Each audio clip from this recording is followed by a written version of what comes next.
Olha, todo mundo se preocupa com o ar que respira, né? Mas será que a gente para pensar nas regras que existem para tentar manter ele limpo? Hoje vamos mergulhar nas leis brasileiras que combatem a poluição, dos carros até as grandes fábricas. E essa história toda começa com um mistério que parece até coisa de filme de espionagem. Parece uma pergunta maluca, não é? Como assim um carro sabe que está num teste e, basicamente, trapaceia no resultado? Pois é, acredite se quiser, isso aconteceu de verdade. Vamos agora desvendar como essa façanha foi possível. E a resposta para essa pergunta tem nome e sobrenome: Dieselgate. Esse foi um escândalo gigantesco de escala mundial que envolveu uma das maiores montadoras do planeta, a Volkswagen. E o que eles fizeram foi, para dizer o mínimo, engenhoso. E, claro, totalmente legal.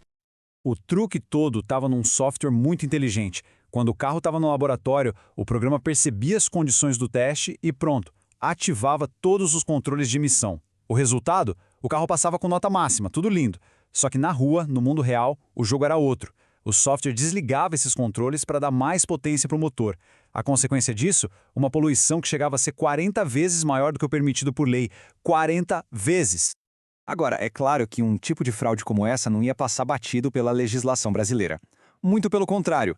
Já existe toda uma estrutura legal pensada exatamente para impedir esse tipo de manipulação. A nossa lei, claro, tem um nome bem formal para essa malandragem: Item de Ação Indesejável.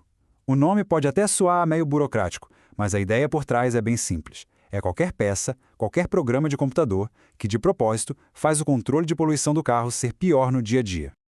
E olha, a lei aqui é preto no branco. A regra é claríssima. É proibido. Ponto. Mas ela também é inteligente porque prevê uma única exceção, e bem específica. Se o sistema precisar ser desligado para proteger o motor de um dano muito sério ou para garantir a segurança de quem está no carro, aí tudo bem. Fora isso, de jeito nenhum. E para garantir que a lei seja cumprida, o IBAMA não está de brincadeira. Eles têm o poder de pegar qualquer carro para testar, a qualquer momento, e exigir que as montadoras abram a caixa preta, os softwares, os códigos, os projetos, tudo. E se uma fraude for descoberta, a mão é pesada. Vai desde proibir a venda de carros novos daquela marca até obrigar um recall para consertar todos os veículos que já estão rodando por aí. Beleza. Até aqui, a gente entendeu como funciona a lei para os carros, que são o que a gente chama de fontes móveis de poluição. Mas essa é só uma parte da história. A batalha por um ar mais limpo também mira em alvos bem maiores e que não saem do lugar. Então, até agora, a gente focou nas fontes que se movem. Mas e o outro lado da moeda? As fontes fixas. A gente está falando de fábricas, usinas, refinarias. Elas não se movem, mas o potencial poluidor delas é enorme e por isso elas também precisam de regras bem específicas.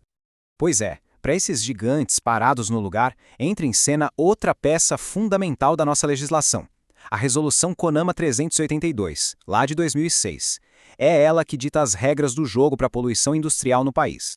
E o nome técnico é esse mesmo, fonte fixa. A definição é bem ampla, sabe? E é de propósito, para poder incluir qualquer tipo de instalação, equipamento ou processo que esteja parado e de alguma forma liberando poluentes no ar. E a lei é bem detalhista, diferenciando os tipos de emissão. De um lado, tem a emissão pontual, que é aquela fácil de ver, sabe? A fumaça saindo direitinho de uma chaminé. Do outro lado, tem a emissão fugitiva, que é mais sutil, como aquela poeira que o vento levanta numa área de construção. As duas precisam de controle. E aqui está o coração dessa lei: os limites máximos de emissão, a sigla LME. Pensa nisso como se fosse um teto de poluição para cada tipo de indústria. Esses limites não são inventados do nada, não.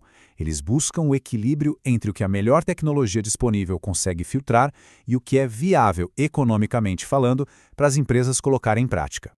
Então, quando a gente junta essas duas peças do quebra-cabeça, as regras para os carros e as regras para as indústrias, a gente começa a ver o desenho completo da estratégia do Brasil para proteger o ar que a gente respira.